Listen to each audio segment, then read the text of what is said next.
pastor Edgar pediu para eu falar sobre maturidade e ele me deu exatamente esse texto. Eu queria que você lesse comigo, tá bom? O texto de Colossenses 1, 28 e 29. O texto diz assim, ó, deixa eu sair da frente. A quem anunciamos... Vamos juntos, pode ser? Aproveitar o grupo um pouco menor do que estava de manhã. Um bom número aqui, hein? Louvado seja Deus. Vamos ler juntos? Olha lá. A quem anunciamos, ademoestando a todo homem e ensinando a todo homem em toda sabedoria. Isso aqui é incrível. Para que apresentemos todo homem perfeito em Cristo. Olha que... Então existe um processo de anúncio, de admoestação e de ensino. Então anuncia para todo homem, exorta todo homem e ensina a todo homem. E ensina esse homem o quê? A sabedoria. Porque para apresentar alguém perfeito, que é a ideia de maduro, esse perfeito aqui é como se a gente pudesse traduzir da seguinte maneira.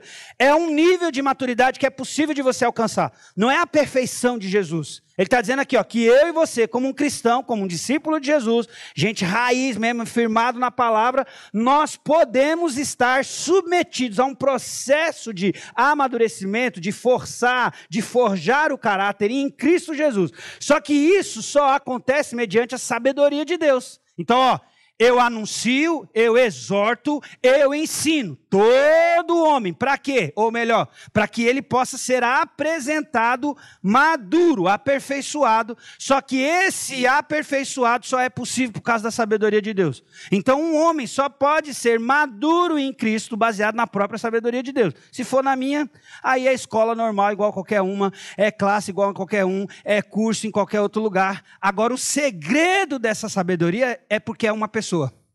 Então, quando a gente evangeliza as pessoas, geralmente o que a gente está tentando fazer? Na verdade, nós deveríamos estar tentando apresentar Jesus para as pessoas. No discipulado não é diferente. Como é que a pessoa amadurece? A pessoa só amadurece em Cristo. A ideia dessa maturação, dessa transformação genuína, isso é uma coisa que é o evangelho que faz. Agora, eu e você, por exemplo, nós estamos discipulando pessoas, nós vamos ajudar essa pessoa a compreender a vontade de Deus para a vida dela. E à medida que ela compreende a vontade de Deus para a vida dela, aquele abrir dos olhos, nossa, eu posso viver desse jeito, ela amadurece, ela vai resolvendo certas questões que estavam aquém do padrão de Deus para ela. Então, olha só. Eu anuncio, eu exorto, eu ensino todas as pessoas para apresentar essas pessoas maduras em Cristo. Só que esse processo depende da sabedoria. E aí ele faz o quê? Eu também trabalho. Então não é uma coisa sozinha. Olha que top. Quando ele está dizendo aqui, ó, eu também trabalho e apresentemos, ele está dizendo que é um esforço conjunto, coletivo. Não é o esforço de uma pessoa só. Não é um apóstolo só que vai gerar um nível de saúde, de igreja saudável, por exemplo, nas igrejas da Macedônia.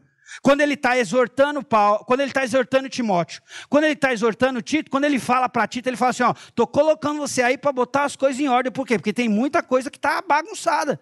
Então você vai supervisionar outros pastores, você vai supervisionar as igrejas, você vai estimular esses obreiros. Ou seja, não é o trabalho de uma única pessoa. Quando o apóstolo Paulo vira para Tito e fala, você está aí para botar as coisas em ordem, ele está a ideia de apresentar aquelas igrejas, mostrar o relatório de volta depois da ação do trabalho deles, uma igreja que agora está melhor, está mais aperfeiçoada, uma igreja que agora está andando mais no prumo. Se aquelas igrejas estavam sendo seduzidas pelo falso evangelho, se aquela igreja estava dando espaço para falsos profetas, se aquela igreja estava meio que distorcendo a palavra de Deus, Paulo coloca um cara ali que vai supervisionar outros caras para trazer a coisa de volta, o eixo de volta para o prumo da palavra. Então, esse trabalho, ó, tem gente se afadigando para que isso seja uma realidade. Só que eu ensinei, inclusive de manhã, e vou ensinar agora também, que é um esforço conjunto. Porque pensa assim, tem coisa pior do que você ensinar um filho e o filho ter uma resposta negativa? Então, eu não sei vocês, eu já estou casado há 15 anos, mas a minha mãe falava sempre, e ainda fala até hoje, fala o quê? Ó, melhor presente que um filho dá para uma mãe é obedecer o pai e a mãe, honrar o pai e a mãe. Aí tem coisa mais incrível para uma mãe do que um filho que quando dá um comando ele obedece e obedece assim ingratamente. É a maior alegria do pai e da mãe. Só que dá trabalho. E aí, muitas vezes, a gente fica assim, meu Deus do céu, mas não, como é que insiste com um cara desse? Como é que vai para frente com uma pessoa dessa? Você ensina a pessoa nada. Você ensina nada. Você vai, nada. Então, a ideia do texto é essa. A gente anuncia todo homem, a gente admoesta todo homem, a gente ensina todo homem, a gente ensina para que essa pessoa possa ser apresentada, esteja numa condição diferente do processo inicial. E essa transformação desse processo é por causa da sabedoria de Deus. E tem muita gente se esforçando para que esse processo aconteça. Então vamos lá. Lê comigo. Deus não deseja que sejamos salvos. Apenas salvos. Vamos juntos, 1, 2, 3. Deus não apenas desejamos... É isso aí. Perdão, eu que errei na leitura. Vamos juntos de novo, 1, 2, 3. Deus não apenas deseja que sejamos... Pronto, pausa. E vamos pensar, ser salvo já é uma coisa muito boa.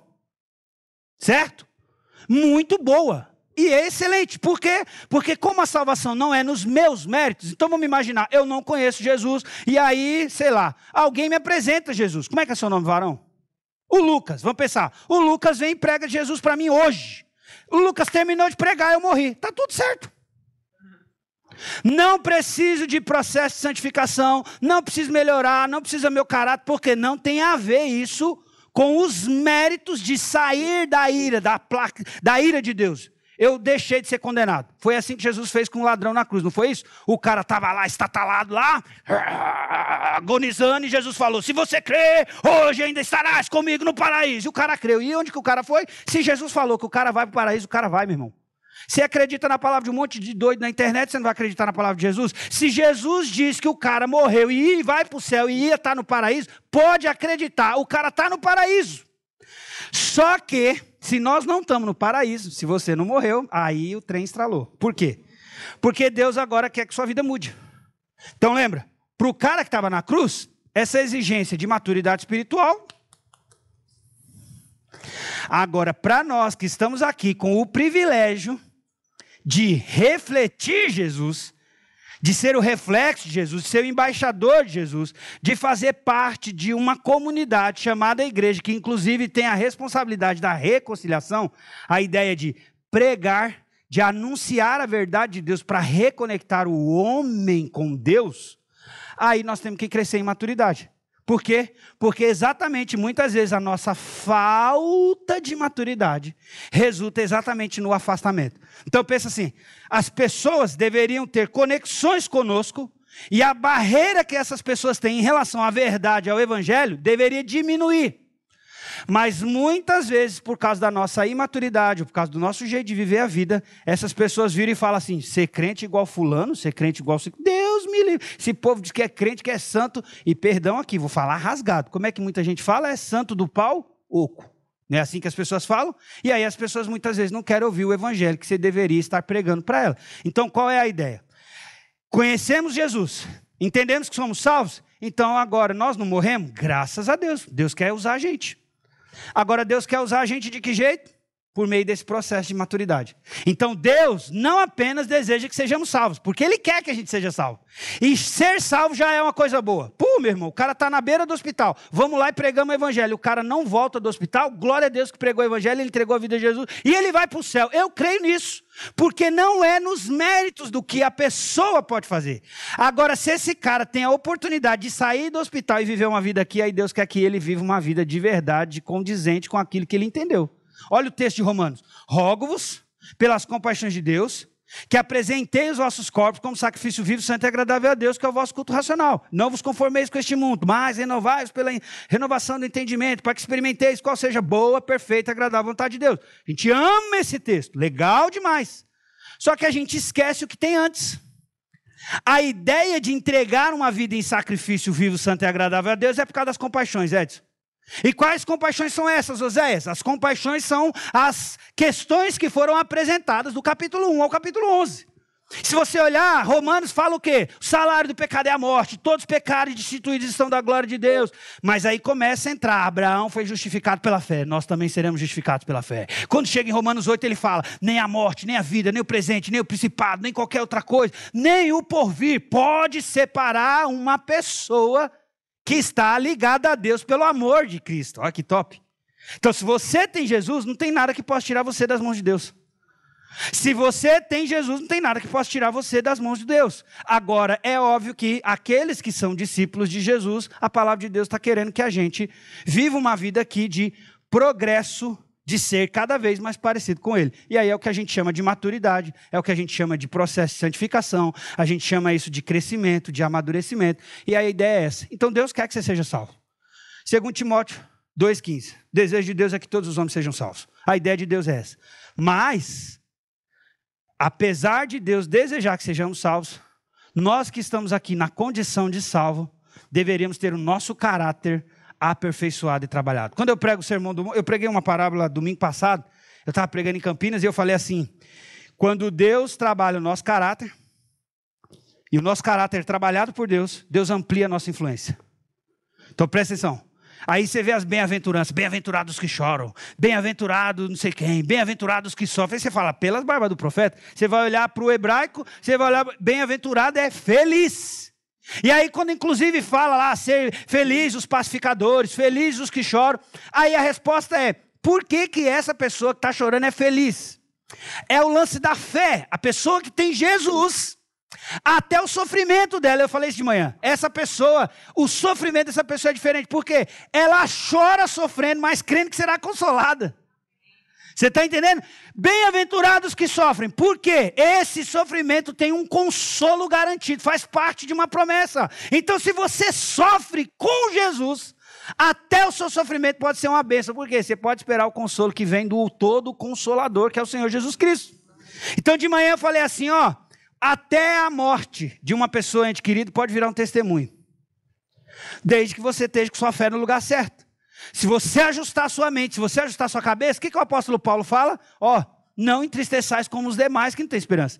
E o apóstolo Paulo não está negando, não é masoquismo e também não é aquela utopia, loucura, aquele triunfalismo sem fundamento. É a ideia assim, ó, se essa pessoa que você ama demais morreu em Cristo, entristeça-se e chore. Só que não chora como quem não tem esperança. É isso que ele está dizendo. Não entristeçais como quem não tem esperança. Por quê? Porque vocês têm esperança. Qual a esperança? Esse morreu primeiro e já está no céu. Quando nós morremos, nós vamos para lá também. Então vai todo mundo se encontrar. Glória a Deus. Essa é a esperança. Agora que perder alguém dói, é óbvio que dói. Até porque nós não fomos criados para morrer. Nós não fomos criados para morrer. Eclesiastes. Nós temos um vazio dentro de nós que é do tamanho de Deus. Ou seja, é o tamanho da eternidade. E eternidade não tem outro sinônimo a não ser o próprio Deus. Porque só Deus não tem começo, meio e fim. Só Deus existe desde sempre e para todo sempre, amém. Depois de Deus, aí ninguém mais sabe o que é esse troço. Por quê? Porque só Deus pode traduzir essa eternidade. Então, enquanto estivermos aqui, qual é o grande objetivo de Deus para a nossa vida? A maturidade espiritual. E aí, nesse texto, eu tentei ser pedagógico com esse texto. Então, pensa assim, maturidade é o tema de hoje. Repete comigo, qual é o tema de hoje? Nesse texto, maturidade pode ser destrinchada, mas eu começo com duas etapas. Quais? Primeiro, maturidade é um processo claro. Repete comigo, maturidade é um processo. Qual é o tema de hoje? Maturidade. E eu estou dizendo que maturidade pode ser desdobrada inicialmente em dois aspectos. Qual é o primeiro? Processo claro. Qual é o segundo? Proposta abrangente. Qual é o processo claro? O texto. Anúncio, advertência e ensino. Olha o texto. Eu anuncio a todo homem, eu admoesto todo homem e eu ensino todo homem. Quem é da pedagogia sabe qual é a diferença entre ensinar e informar. Quem aqui é pai de criança ou pai de adolescente sabe muito bem o que é admoestar, exortar e dar sinal de alerta. E a gente sabe que muitas vezes alguém está simplesmente trazendo uma notícia, trazendo uma informação. Então, uma coisa é você ligar a televisão e assistir um jornal e alguém te falar sobre juros compostos no país. Outra coisa é você sentar com alguém que trabalha em agências bancárias, agências de investimento, e ele senta com você com uma calculadora científica e começa a te mostrar os juros. E outra coisa é você fazer um curso sobre XP, investimento e coisa desse tipo. Então, olha o que eu quero exemplificar aqui. O texto está dizendo assim, eu deveria anunciar. E o anúncio é o quê? A revelação. É a informação. Então, eu não sei, mas vamos aqui, não quero constranger ninguém. Vou pegar os que mais me conhecem, porque eles já estão mais acostumados comigo, e aí você que está me vendo pela primeira, segunda vez, não fica tão escandalizado. Vamos pensar assim, ó, Neemias e Lene, amigos do coração. Pensa em gente de Deus, queridas no meu coração. Então, a ideia é assim, a revelação e informação é assim, Neemias, Lene, Deus tem um caminho, Deus tem uma palavra, na palavra dele, Deus tem uma informação para ajudar vocês a ter um casamento extraordinário. A palavra de Deus pode dar informações para você colocar em prática e ensinar os filhos a serem influenciados no caminho do Senhor. Então eu estou chegando para ele e dizendo para ele, ó, existe uma revelação, existe uma informação. Se você pegar a ideia de Deus, por exemplo, Deus tem tanto interesse em ser conhecido que a gente estuda. Vão estudar e examinar as escrituras. Eu vou pedir para dar uma aula nessa matéria se o contrato for assinado. Brincadeira! Aí eu vou vir aqui e vou dizer o quê? Deus se revela. Deus se revela por meio das coisas que são criadas. Deus se revela pela pessoa de Jesus. E Deus se revela pelas escrituras. Nós estamos aqui hoje estudando a palavra de Deus. Então, pelo menos 3 gigantescas formas de Deus se revelar e fazer conhecido. Deus criou algo extraordinário. Salmo 24. Do Senhor é a terra, o mar, sua plenitude, todos que nele habitam. Salmo 139. Eu posso ir para o forfundo do mar. Eu posso para o mais alto do céu. Aonde eu for, o Senhor está. Ele é criador. Gênesis vai dizer, pelo poder da palavra de Deus, proferir de Deus, sai poder, sai criação. Deus pode criar do nada. Tem uma informação falando sobre isso. Tem algo me revelando sobre isso. Então Deus deseja tanto se revelar, que Deus registra processos de informação. Criação, pessoa de Jesus, o próprio Deus encarnado, o Deus de Deus, e a palavra de Deus, toda a palavra de Deus, divinamente inspirada e útil para informar, para redarguir, sinal de alerta, corrigir, intervenção pedagógica, e para educar na justiça, transformação e processo de superação. Então a palavra de Deus pode gerar isso na vida de alguém. É a revelação de Deus. Mas aí também tem a ideia da advertência. Então de manhã eu até brinquei aqui, falei assim, ó, eu não sei vocês, mas de noite, meia-noite, 1h da manhã, quem para no farol na Carlos Caldeira? Lá em Belém, depois das 10, ninguém para no farol nenhum. Entendeu? E no começo para mim foi muito difícil. Mas até eu entender, e alguém virou e falou assim, ó, até a hora que cortar seu dedo, levar sua aliança. Aí tu nunca mais para no farol. Foi desse jeito que me advertiram. Mas a ideia da advertência que era assim, agora eu quero olhar pelo lado assim, sério. Tem um radar, por exemplo, e você toda vez passa no farol vermelho. Possivelmente, o que vai acontecer? 1 mês e meio, 2 meses, vai chegar o quê? Quando chegar essa multa, como é que você fica? Hã? Não é? Porque, primeiro, era um dinheiro que dava para levar os meninos no McDonald's. Meu, ainda mais eu, com 3 filhos, com esse monte de gente lá em casa. Nossa, qualquer valor que dá para levar essas crianças para comer uma batata, nós damos glória a Deus. Então, você tirar um dinheiro da batata dos meninos para pagar a multa, cara, dá uma raiva tremenda. Certo?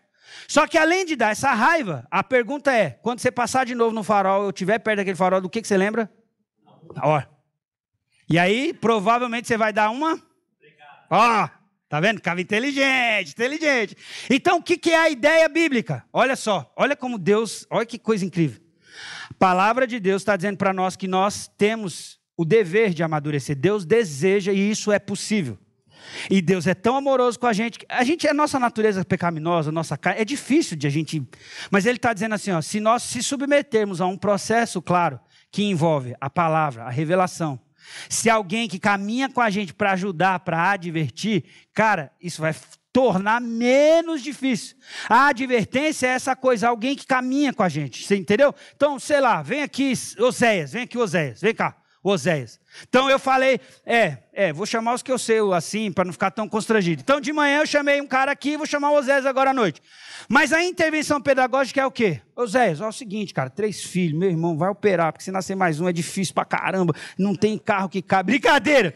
Mas eu quero dizer assim, eu viro pro Oséias e falo assim, Oséias, ó, a palavra de Deus fala sobre isso, então, ó, você conversa lá com a Samba, pega o seu menino, faz isso, tal e tal, eu fiz isso com o meu menino, deu certo, tá me dando um trabalho na escola e tal, levei ele na padaria, aprendi com o pastor Edgar e tal, levei o menino na padaria, tomei um café com ele, me deu umas broncas também, deu umas elogiadas. Então, quando você tiver com uma dificuldade com o seu menino, pega ele e faz isso, porque a palavra de Deus diz que nós temos que ensinar, de manhã, de tarde, de noite, caminhando, levantando, sentado, deitado. Então, assim, cara, queria te dar essa dica, te ajudar, porque eu vi que você estava aquele dia lá com o menino dando um trabalho tremendo pra você, então, assim, não quero constranger você, estou chamando só eu e você aqui, não é na frente de ninguém, mas ó, experimenta isso aí, que talvez vai dar um resultado e você ganha o coração do menino. E eu aprendi outra coisa, diz que o menino até 12 anos você ajeita o juiz dele, você arrocha o juiz dele, mesmo sem abrir a cabeça dele. Agora depois dos 12 anos fica difícil, porque o pescoço fica grosso. Então antes que o pescoço do menino fica grosso, ajeita, beleza? Deus te abençoe. Dá uma salva de palmas para Oséias.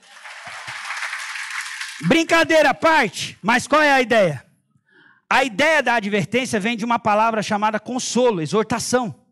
A palavra exortar, por exemplo, você pega Tito, exortando e convencendo. A ideia de que quando eu vou falar de Jesus para uma pessoa, eu tenho que exortar essa pessoa, consolar essa pessoa e tentar convencê-la, mostrar os argumentos de que, cara, sua vida desse jeito não é tão boa. Você pode ter sucesso, você pode ter salário, você pode ter recurso, você pode ter viagem, você pode ter conquistado tudo a sua vida. Só que eu tenho que tentar te ajudar a entender de que sua vida sem Jesus está faltando. Sem Jesus está faltando. Então eu quero te apresentar uma pessoa, tá vendo? Eu exorto a pessoa e convenço, exorto e convenço. Só que a palavra exortar, principalmente no grego do Novo Testamento, a ideia é de consolo. Só que consolo, nós estamos acostumados a consolar as pessoas de que jeito? Nossa, Andréia, minha querida, que Deus abençoe sua vida. Minha irmã, eu estou orando por você. Minha irmã, aleluias e tal e tal. Legal, isso também faz parte, mas não é esse consolo. O consolo é o que eu fiz com Oséias. Você traz a pessoa para o lado e elucida a pessoa, a situação em que ela está passando, você conecta com uma verdade de Deus. Então, olha o exemplo que eu dei aqui sobre uma pessoa que está sofrendo, por exemplo, com a perda de um ente querido. Eu não estou dizendo que isso não dói. Eu não estou dizendo que isso não seja algo que aperta o nosso coração. Eu não estou dizendo que nós somos proibidos de chorar. Eu estou dizendo assim, você não pode sofrer como quem não tem esperança.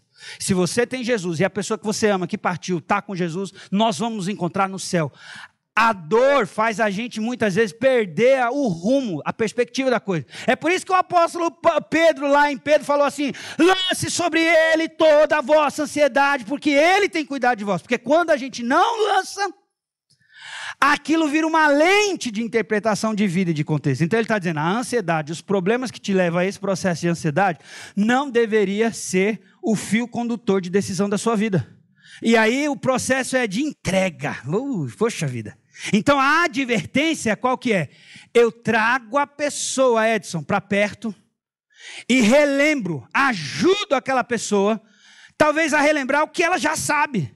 Só que a dor, o momento, o sofrimento, a luta que ela está passando, faz uma força de querer sucumbir. E aí vem alguém dar aquela lustrada na gente e fala assim, cara, Deus está cuidando de você. Lança esse negócio nas mãos do Senhor. Então é uma advertência. E aí vem o ensino. Então olha só, maturidade pode ser estudado nossa noite, nós estamos estudando em duas etapas. Processo claro e uma proposta abrangente. Nessa proposta clara envolve o quê? Um anúncio, uma advertência e um ensino. Repete comigo, anúncio, advertência e ensino. O anúncio revela-se. Descortina-se a vontade de Deus.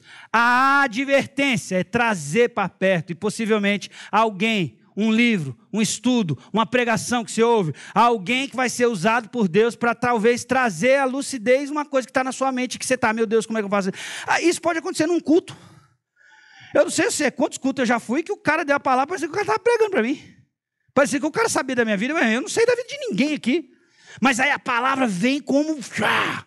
Não é à toa, né? Porque a palavra de Deus é viva e eficaz, mais penetrante do que espada alguma de dois gumes, que penetra até a divisão da alma, espírito, junta a medula, e é apta para discernir o pensamento e a intenção do coração. A palavra vem cortando, porque é Deus, meu irmão.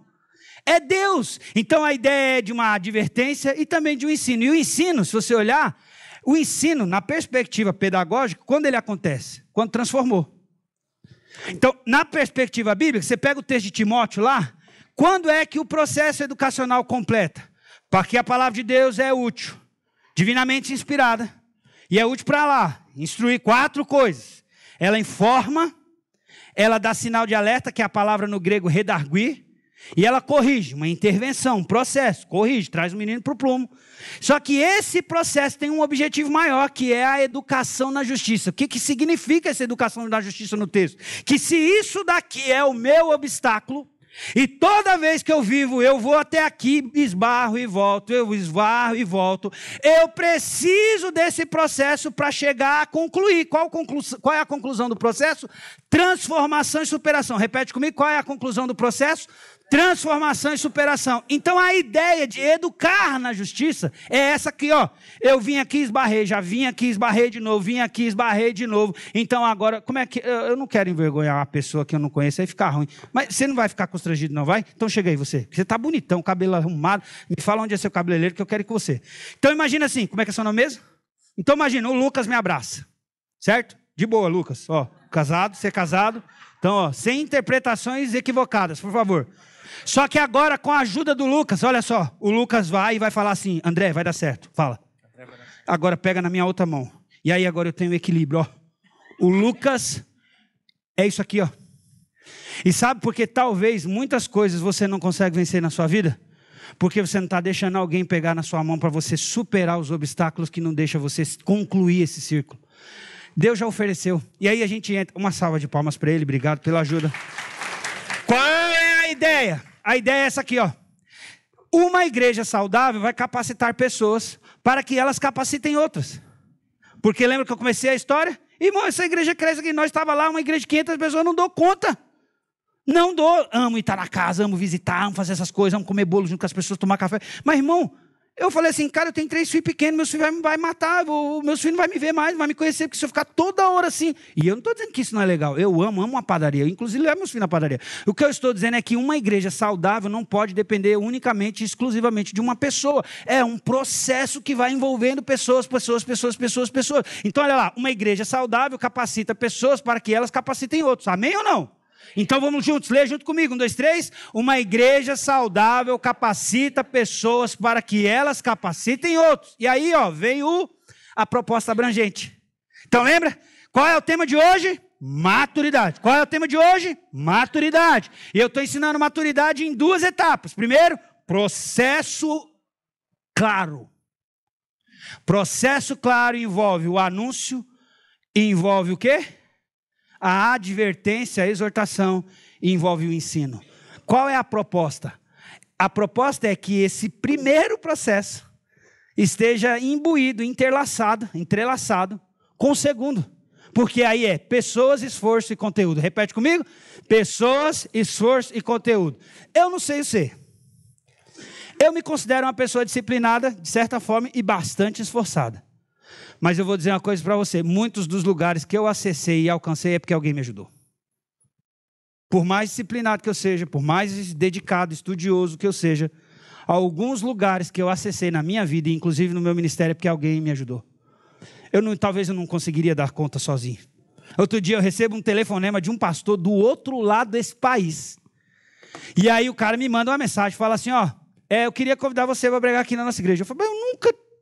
E quando ele me mandou a mensagem, ele me manda a mensagem, no escopo da mensagem, eu falei, como é que o senhor chegou a mim?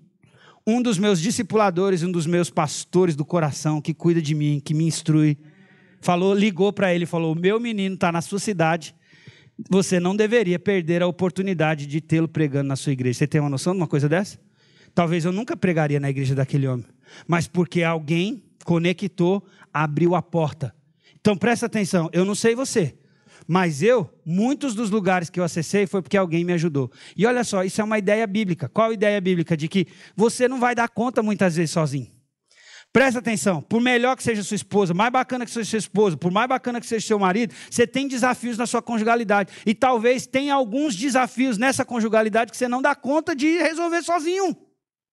E aí eu não estou dizendo assim, ó, chega num auditório como esse, ou como estava aqui de manhã, né, Carlos, lotado, e aí vem no microfone e pede a oportunidade e fala assim, ó, eu quero dar uma palavra, eu vim aqui nesse culto, e hoje eu estou dizendo para vocês que é a última chance que eu dou para o meu casamento, se vocês não me ajudarem a resolver esse marido, eu mato ele e fujo para o Paraguai. Porque lá tem menos lei, os caras matam, roubam e some, tá tudo certo. Brincadeira. O que eu estou dizendo é que assim... Se você estiver passando por essa dificuldade, talvez alguém aqui que você nem sabe, pode ajudar você. Talvez você nem sabe, tem alguém aqui que passou por algo semelhante a você, e aí como é que é o seu nome mesmo? O Lucas, que me ajudou a superar. Talvez alguém, um casal, vai pegar na mão do seu casamento, e vai ajudar você a romper aquela barreira. Talvez você chegou aqui com qual ideia? Cara, esse cara não presta. E eu vou te dizer, não é só ele não, vários não prestam. Só minha mulher que deu certo, o resto deu sorte. O resto, meu filho, tá tudo na marra. Brincadeira! Não tem homem que preste. Aí você quer saber? Também não tem mulher que preste. Nós somos imperfeitos, homens e mulheres imperfeitas estão incapacitados de estabelecerem relações perfeitas, mas nós podemos estabelecer uma relação agradável, melhor, mais bacana, mais legal. E talvez alguém pode ajudar você nisso. Ah, eu não consigo lidar bem com o meu dinheiro. Meu irmão, acaba com essa miséria. Em nome de Jesus. Pastor, eu vivo entra ano, sai ano, é uma pindaíba desgramada. Eu fiz uma corrente de oração, que eu ganhava 3, pedi para ganhar 10, chegou os 10, meus problemas multiplicou 10 vezes. Claro, você tinha 3, você tinha problemas proporcionais a 3. Você começou a ganhar 10, não ampliou sua capacidade gerencial, seus problemas aumentaram proporcional a 10. Então, se você já tinha um problema grande, agora você está enroladérrimo. Por quê? Porque o problema não é só a quantidade, mas a capacidade de gerenciar aquilo. E aí talvez alguém pode chegar com você e falar, ó, cara, vamos sentar aqui, vamos realmente tentar resolver isso? Abre aí, você deve o quê? Quanto que você deve? E aí eu não estou dizendo que você deve chegar e falar isso para todo mundo.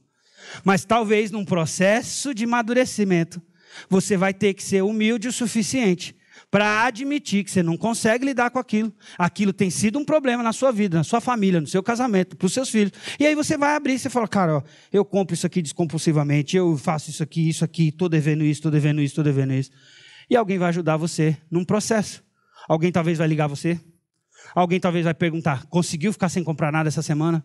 Talvez alguém vai virar para você e falar assim, ó, tem um plano financeiro aqui, ó, para você pagar essas dívidas com menos juros. Olha só.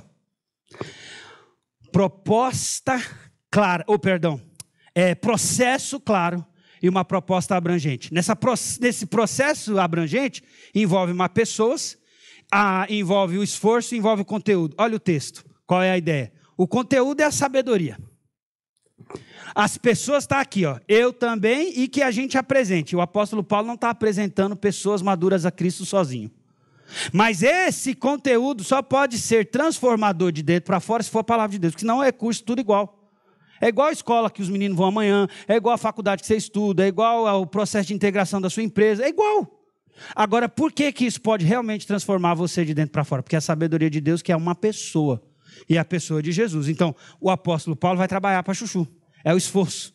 Só que aí deveria ter um esforço do seu lado também, porque coitado do apóstolo Paulo e coitado de nós que queremos ajudar pessoas quando as pessoas também não querem ser ajudadas. É ruim demais. Como é que ajuda uma pessoa que não quer ser ajudada? Como é que ajuda uma pessoa que não admite que ela tem certas dificuldades em certas questões da vida dela? É difícil demais. A gente fica, só que chega uma hora que fala, quer saber do negócio? Vou largar esse cara de lado. Se for um cara que nem eu, que tem uma paciência desse tamanho, nossa, eu fico, sobe aquela ira do Senhor, já me dá vontade de fazer igual a minha mãe. Se eu pudesse abrir a cabeça dessa pessoa, enfiava lá dentro. Mas não dá. Não dá. Na minha cabeça eu penso assim, cara, pelo amor de Deus, para com esse negócio. Você já está 10 anos numa igreja, já tem 5 anos que você entregou sua vida a Jesus. Cara, você não devia mais estar com esse negocinho. Cara, você já devia ter entendido que você é incapaz de ir para o céu sem Jesus. Você já devia ter entendido que a igreja faz parte do plano de Deus para sua vida. Mesmo que a igreja, em muitos momentos, cause muita raiva na gente. Só que essa semana eu fui falar com uma pessoa que disse que estava com muita raiva da igreja, que não ia mais na igreja. E eu sou batista, irmão. Pensa num cara batista, mas tem hora que eu peço umas revelações de Deus assim. E no almoço eu virei para a pessoa e falei assim, às vezes a igreja faz raiva na gente, mas pensa no ônibus. Quem já morou em lugar assim, bem isolado, que só tem um ônibus para chegar em casa? Eu virei para a pessoa e falei assim, ó, igreja às vezes é igual o último ônibus lotado. É melhor você ir pendurado, mas chega de pendurado e chegar, do que você querer ir na janelinha e ficar do lado de fora. E está assim de gente querendo ficar do lado de fora, porque não quer andar no ônibus lotado. E o que é o ônibus lotado? Tem gente falsa. Tem gente que fala mal. Tem gente pecador. Tem gente isso, tem gente aquilo. Isso vai criando na gente uma ojeriza. E aí muitas vezes a gente vira e fala assim, não quero mais saber de negócio de igreja. Que negócio de igreja? Eu virei para essa pessoa e falei assim, olha, presta atenção. A igreja, por mais difícil que seja, ela é mais difícil por causa da gente, não é por causa de Deus. Porque tudo que Deus faz é bom. Presta atenção na sua vida. Tudo que Deus faz é bom. Bota isso na sua cabeça. Tudo que Deus faz é bom. A igreja só não é perfeita por causa da gente. Não é por causa de Deus. E Deus criou a igreja para ser um plano na sua vida. Então eu virei para a pessoa e falei assim, ó, igreja é igual o último ônibus lotado para chegar em casa. Se você perder, você não chega em casa. Porque não tem cristianismo genuíno, verdadeiro, para o cara que diz que não tem igreja que está dentro de casa. Esquece isso aí.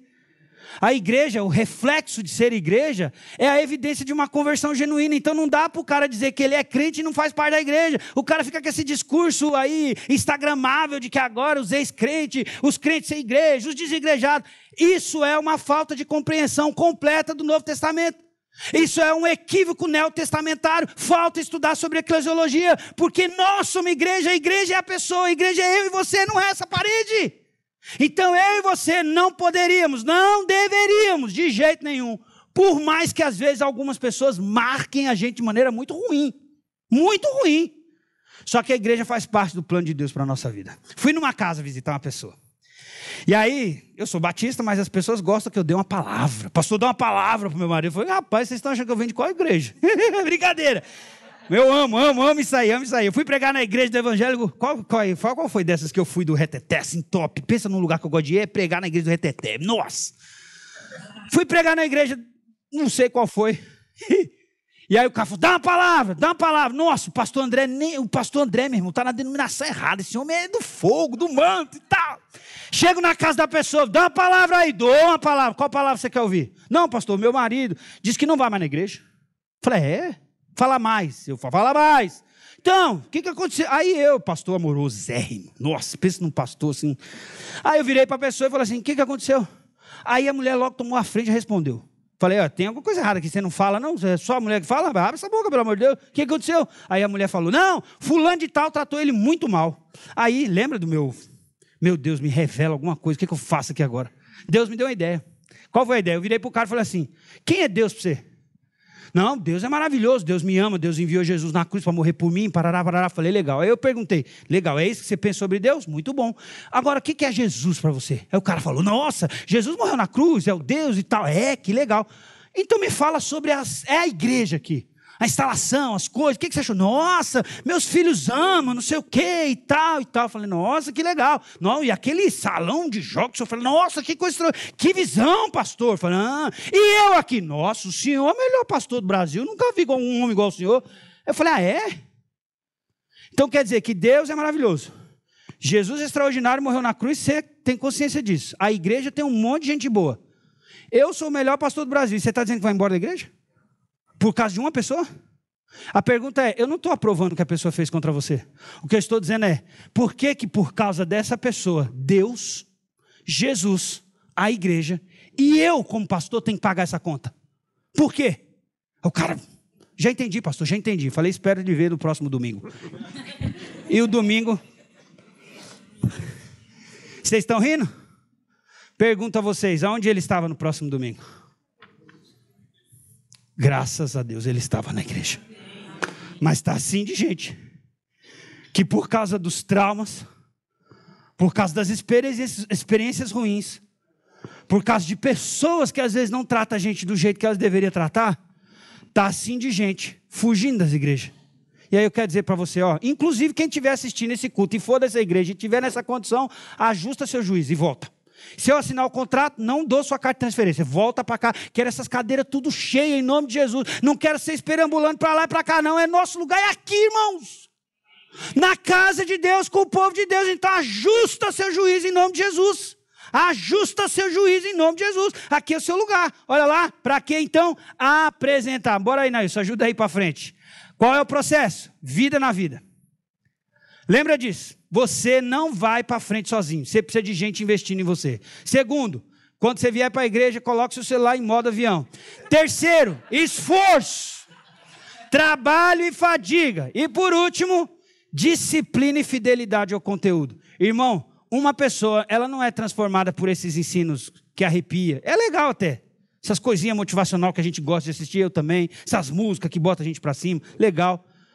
Só que a vida de uma pessoa é mudada de fato e de verdade de dentro para fora, é pelo Evangelho. Só o Espírito que pode fazer isso. E aí precisa de ser fiel ao conteúdo. Então assim, eu não posso, Edson, querer agradar você e ficar mudando. Não, cara, é aqui que a palavra está dizendo, isso aqui que é melhor para você, isso aqui que é legal, isso aqui não é bom, Paulo. Núbia, é por aqui. Valmir, é aqui. Vilmar, é aqui. Genilda, GG, minha GG. GG é aqui. Então, acabou. Qual é a ideia? Maturidade. Maturidade em duas perspectivas. Quais perspectivas? Processo, claro. E um uma proposta abrangente. Processo claro envolve anúncio, envolve advertência, envolve o ensino. Na proposta abrangente, isso envolve pessoas. Pode ser uma pessoa individualmente, pode ser um grupo de discipulado, pode ser uma classe, pode ser, sei lá, um pequeno grupo. Existem inúmeras propostas. Pode ser uma classe escola dominical, de alguém que você faz amizade com aquela pessoa e aquela pessoa vai ajudar a sua vida a andar para frente. Então, um processo que envolve pessoas, mas também envolve um esforço. Cara, eu vou me afadigar fazendo a vontade de Deus. Mas não adianta, porque eu não faço milagre. Eu não faço milagre. Então, assim, se você der a mão para mim, como o Lucas deu, e eu der a mão para você, aí, Lucas, nós vai longe, velho. Nós dois vai longe. Por quê? Porque há um esforço conjunto. E aí, claro, ele vai estar ali comigo falando baboseira, ou eu vou estar lá com ele falando baboseira? Não. Nós temos um processo de disciplina que envolve um conteúdo, envolve um ensino, mas tem fidelidade a esse ensino, que é a própria palavra de Deus. Então, uma igreja saudável, ela capacita pessoas para que elas capacitem outros. Para quê? Para que a bênção de viver uma vida com Jesus seja uma realidade na vida de muitas outras pessoas. Não deve parar na gente. E lembra disso, todo processo tem níveis e etapas. E olha lá, por exemplo, o Senhor disse, muito bem, meu servo bom e fiel, você foi fiel na administração dessa pequena quantia. Olha lá, da quantia pequena, e agora lhe darei muitas outras. Quem lembra desse aí? Quem não lembra, qual é a parábola? Deu 1 para um, deu 2 para o outro e deu 5 para o outro. Parábola dos... O que tinha 1 fez o quê? Enterrou. O que tinha 2 multiplicou para 4. O que tinha 5 multiplicou para 10. A capacidade do de 5 foi tão gigantesca que ele herdou não só os 10, como agora ele tem que gerenciar 11. Porque o que enterrou, o Senhor pegou esse que estava enterrado e deu para o cara que estava dando fruto. Tá vendo? Aí alguém vai dizer, nossa, o Senhor é injusto. Quem mandou você enterrar? Deus está mandando você ter fé e semear, não enterrar o trem. Então, olha lá, o Senhor, muito bom. Então, assim, você vê, tem um nível. Por quê? Eu passo de... Vamos imaginar que o talento 1, o talento 2 e o talento 5 são níveis. Então, assim, eu saio do degrau 1 para o 2, do 2 para o 3, como? Ampliando essa capacidade de fazer o gerenciamento desses talentos, desses dons, desse dinheiro, inclusive, que no caso ali é dinheiro mesmo. Olha a etapa. Vós revistais do novo homem. Ou seja, nós com a nossa natureza pecaminosa, andar no eixo é duro, irmão. É uma luta. Então ele está dizendo assim, a roupa ficou suja, lava e veste de novo. Está começando a esquecer de como é que tem que andar com as coisas certas? Lê de novo. Acho mais engraçado, que a Daça eu falo assim, rapaz, eu acho que eu não estou muito bem no casamento. Quando eu começo a achar que eu não estou bem no casamento, quando ela começa a relembrar as coisas que eu escrevi quando eu era namorado. Porque de duas uma, ou ela está perdidamente apaixonada, ela está com raiva. E aí, para diminuir a raiva, ela fica lendo aquelas coisas bonitas que ela escreveu e aí a raiva dela diminui. Brincadeira, mas qual é a ideia? Revestir é você rever aquilo de novo. Então, você veste de novo. Você está esquecendo de como é que Deus ama você. Então eu estou aqui para vestir uma roupa nova em você de novo. Deus ama você a despeito de quem você é. A despeito das coisas que você faz. Então, sai daqui nessa noite pensando assim, Deus me ama.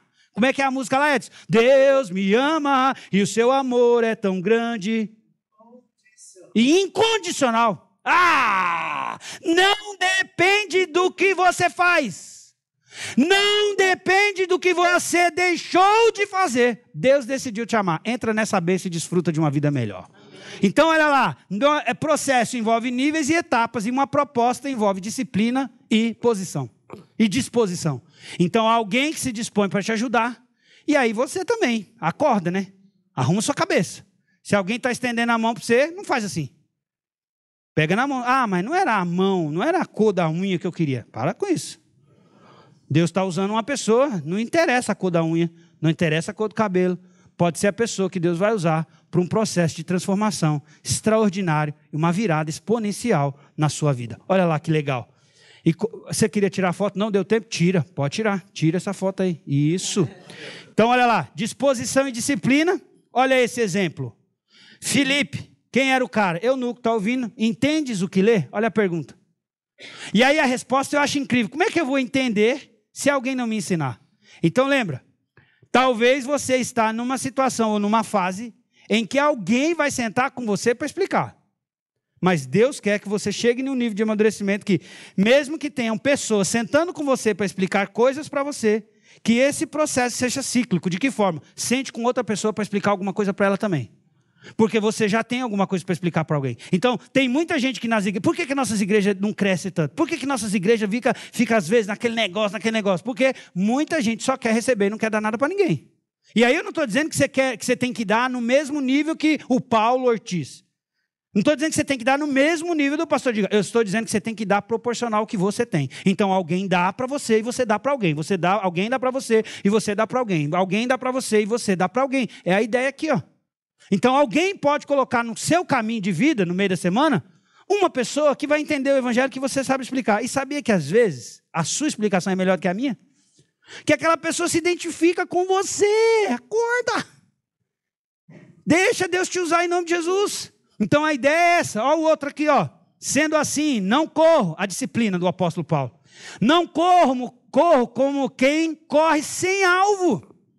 Não luto como quem esmurra o ar. Nossa, Paulo não está aqui Paulo já tem uma consciência de que a vida aqui é curta. Ele não fica panguando igual alguns vacilão aí não. Andando vacilando. Não, estou aí.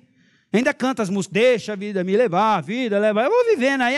Uma hora aí Deus muda a minha vida. Uma hora a coisa acontece. Que hora nenhuma, rapaz. Tá? Cria a oportunidade. Ajusta a sua cabeça. Você nem sabe quantos dias você tem. Resolve esse negócio. Bora, bora, bora! Tem gente que está achando que vai viver 200 anos. Meu irmão, a gente não sabe se a gente vai viver amanhã. E você está aqui para viver uma vida extraordinária para a glória de Deus hoje. Acorda! Então, olha a ideia. Eu esmurro o meu corpo. O processo de disciplina do apóstolo Paulo é um negócio tão incrível que ele fala assim, cara, se for necessário eu vou esmurrar meu corpo para eu não esquecer. Olha lá. Esmurro meu corpo e faço dele meu escravo. Para quê? Depois de ter pregado aos outros, eu mesmo não venha a ser reprovado. A disciplina é tão importante, eu não sei você. Alguém aqui teve a experiência de ser ganho para Cristo ou conduzido ao Evangelho por uma pessoa, e essa pessoa que conduziu você a Cristo hoje está desviada? Você já viu pessoas que conduziram outras a Jesus? Viu essas pessoas serem discipuladas e batizadas e hoje essas pessoas que levaram outras estão desviadas? O que aconteceu? Perdeu o foco. Perdeu o foco e não se submeteu num determinado momento, descuidou da disciplina. Descuidou da disciplina. Então esse negócio é muito perigoso. E aí, quero concluir de seguinte maneira. Já que a ideia é sabedoria, a sabedoria bíblica, a própria pessoa de Jesus, a vontade de Jesus se revela na Bíblia para nós de maneiras muito diferentes. Por quê? Você vai ver na Bíblia máximas, por exemplo. Máxima, uma dessas. Não se deixe enganar.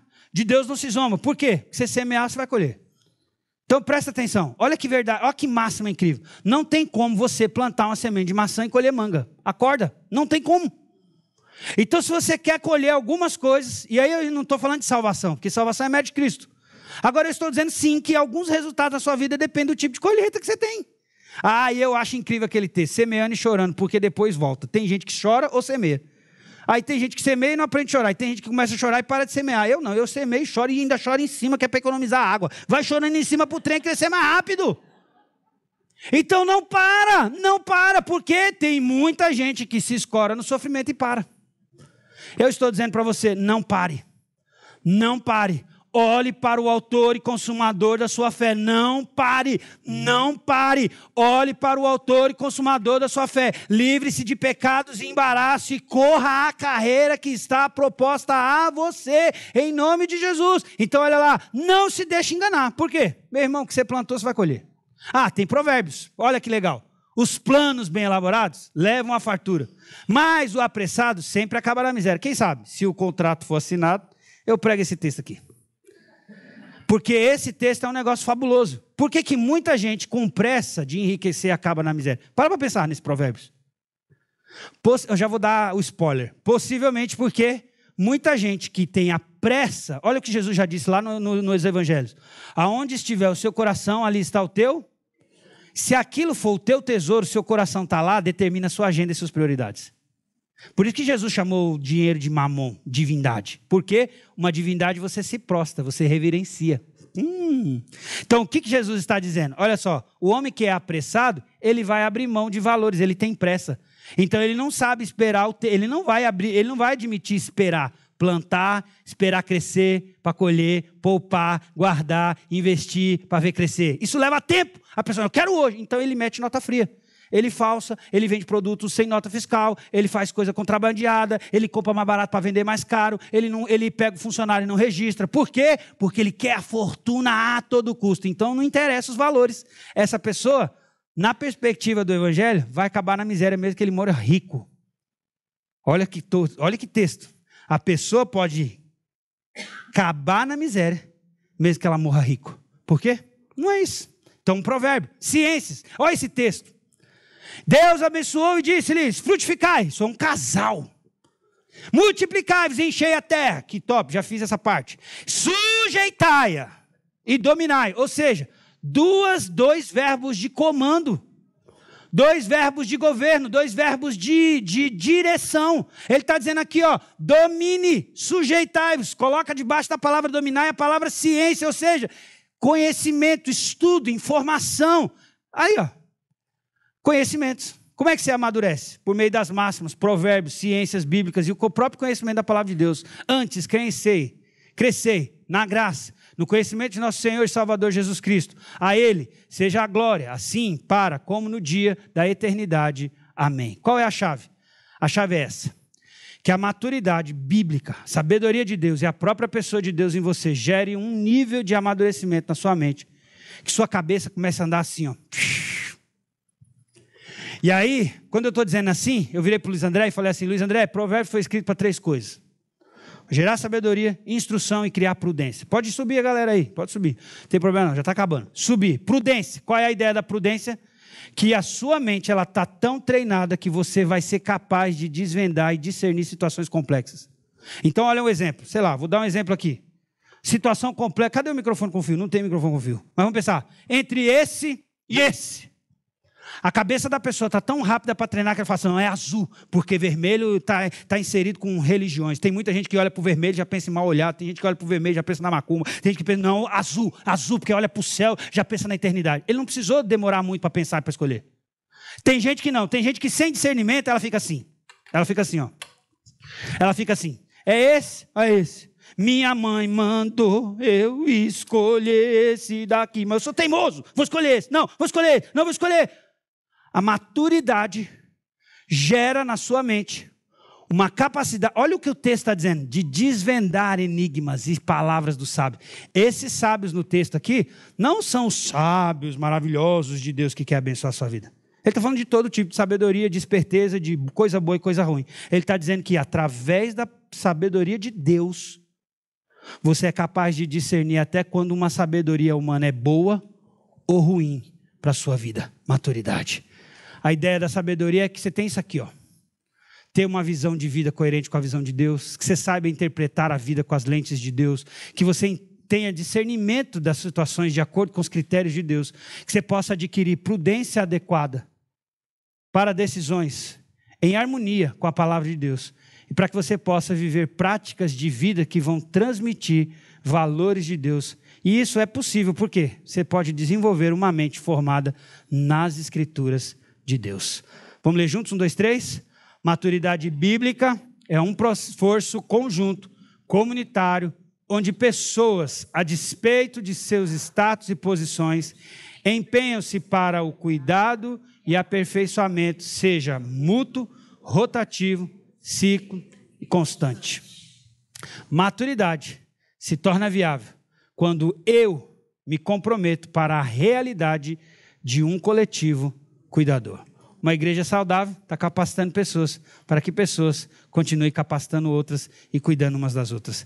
Que você cuide de alguém, que alguém cuide de você e que a gente vai cuidando de mais e mais gente, porque está cheio de gente aí fora que ainda precisa melhorar a vida delas e conhecer o Evangelho de Jesus. Isso se torna possível quando eu e você estamos dispostos a pegar na mão de alguém, Lucas. Quando eu e você estamos dispostos a pegar na mão de alguém e ajudar essa pessoa a superar os obstáculos de vida dela. Que você ajude seu marido a melhorar. Que você ajude seu esposo a melhorar. Que você ajude seu filho, sua filha a melhorar. Que você, por causa dessa palavra, melhore na sua empresa. Que você seja promovido, que seu salário aumente. Que você tenha uma vida melhor. Porque você está sendo transformado à imagem e semelhança de Jesus. E que a palavra de Deus vá gerando na sua mente uma capacidade tal que você, inclusive, desvenda as coisas. Você discerne as coisas. Que a palavra de Deus gere transformação na sua vida. Maturidade, um processo claro, uma proposta abrangente. proposta, propósitos, níveis, etapas, mas tudo isso envolve pessoas, mas com um fim, que é a sabedoria de Deus. E a sabedoria de Deus está atrelada à própria pessoa de Jesus e à palavra dele. É só ele que pode transformar eu e você de dentro para fora. Feche seus olhos. Eu queria orar por você. Queria orar por você que está aí do outro lado. E se o contrato assinar, eu quero ser aqui, hein? Não quero ser assistindo só aí não, hein? Então feche seus olhos. Eu quero orar por você. Feche seus olhos, não quero constranger ninguém. Eu não sei como é que está sendo sua vida. Não sei do seu histórico. Não sei como é que está seu coração nessa noite. Como eu nem conheço todo mundo, então eu estou bem livre para fazer esse apelo nesse momento. E vai ser rápido e pelo menos só em umas 2 ou 3 direções. Mas a primeira delas é assim, ó. Talvez você está aqui, você viu, ó. Proposta de Deus para sua vida é que você cresça e amadureça. Mas talvez você está com o coração meio apertado, seu coração está meio bagunçado. Por quê? Você teve uma experiência ruim. Talvez você estava até com aquela ideia assim, rapaz, negócio de igreja, eu estou fora de sair, quero mais saber desse negócio não. Mas a maturidade vai dando a nós a resiliência para seguir, continuar, perdoar. Mas também a maturidade faz a gente entender que isso é o plano de Deus para a nossa vida. Então eu não queria que você ficasse assim não, eu queria que você pedisse para Deus te ajudar a liberar o coração, a perdoar e andar para frente. Talvez é até aqui seu lugar, ó. É hoje, escolhe logo hoje. Resolve isso entre você e Deus. Fala assim, rapaz, é aqui que eu vou servir, é aqui que eu vou cuidar, vou ser cuidado, e eu quero que minha vida melhore, eu quero que minha vida ande para frente. Eu quero ser mais parecido com Jesus, eu quero crescer. E eu vou me submeter a um processo claro e uma proposta de pessoas, de gente cuidando de mim e eu cuidando de outras pessoas. Então o apelo é esse. Você está afastado? Você está desviado? Você precisa voltar para os caminhos do Senhor, voltar a congregar, seja nessa igreja ou em outro lugar. Eu queria que você levantasse sua mão, eu quero orar por você. Você não pode ficar assim não. A vontade de Deus é que você tenha uma família para pertencer, uma igreja para chamar de sua. Deus não quer que você fique andando pelos descaminhos dessa vida, fora de baixo, fora da cobertura espiritual da Deus chamada igreja sobre sua vida. Deus quer que você tenha um povo para pertencer. Então o primeiro desafio é, você está sem igreja e precisa voltar, eu quero orar por você. Já vi sua mão aqui para baixar. Tem mais alguém? Levante sua mão de uma maneira que eu possa ver. Não quero constranger ninguém. Todo mundo de cabeças baixas, olhos fechados. Não vou pedir para você ficar em pé. Não vou pedir para você vir aqui à frente. É você e Deus e eu para olhar para o seu rosto e orar por você. Tem mais alguém? Aqui já levantou mais uma mão. Glória a Deus. Aonde mais? Lá? Louvado seja Deus. Tem mais alguém? Mais alguém? Pastor, precisa voltar. Ora por mim. Quero que Deus trabalhe na minha mente e no meu coração para eu ter resistência para estar no caminho do Senhor. Mais alguém? Segundo desafio, tem alguém aqui hoje à noite que ainda não faz parte da família de Deus? Tem alguém aqui que ainda não entregou sua vida a Jesus para fazer isso? Eu queria te dar essa oportunidade. Sai daqui não, sem entregar a vida a Jesus não, sai não. É hoje que pode começar um início de uma nova história. Eu não estou dizendo que tudo vai resolver. Eu estou dizendo que você pode sair daqui hoje com uma decisão de caminhar com Jesus, e isso sim pode transformar a sua vida. Então se você está aqui e ainda não entregou sua vida a Jesus, levante sua mão, quero ajudar você também em oração. Tem alguém assim? Pastor, hoje é meu dia, quero entregar a minha vida a Jesus. Só levanta sua mão de uma maneira que eu possa ver. A igreja aqui tem uma proposta para ajudar você, orientar você, e eu quero só desafiar você na sua decisão. Tem alguém? Levante sua mão de uma maneira que eu possa ver, e eu quero orar por você. Tem alguém? Pastor, hoje é meu dia, quero entregar a minha vida a Jesus. Tem alguém? Tem alguém? Alguém? Senhor Deus e Pai, muito obrigado por essa noite. Que maravilha poder voltar aqui, passar esse domingo aqui em comunhão com os meus irmãos, ter esse tempo com a igreja de Jesus reunida aqui no Horto do IP. Que a tua vontade seja não só estabelecida, mas cumprida, realizada nesse lugar. Pai, pedimos que pessoas e mais pessoas possam ser capacitadas. Mas pedimos também que pessoas e mais pessoas possam ser atraídas a esse lugar para serem transformadas pelo Evangelho de Jesus e pela palavra pregada nesse lugar. Deus, eu peço que as mãos que foram levantadas nessa noite, que o Senhor mesmo, que conhece o coração, conhece a mente e sabe o que se passa na história, na vida dessas pessoas, que o Senhor mesmo complete a obra, que aquilo que homem nenhum é capaz de fazer, que o Espírito Santo do Senhor possa fazer em nome de Jesus. Que alegria estar aqui. Eu peço, Deus, que a tua vontade seja realizada aqui entre nós, em nome de Jesus. Amém, amém e graças a Deus.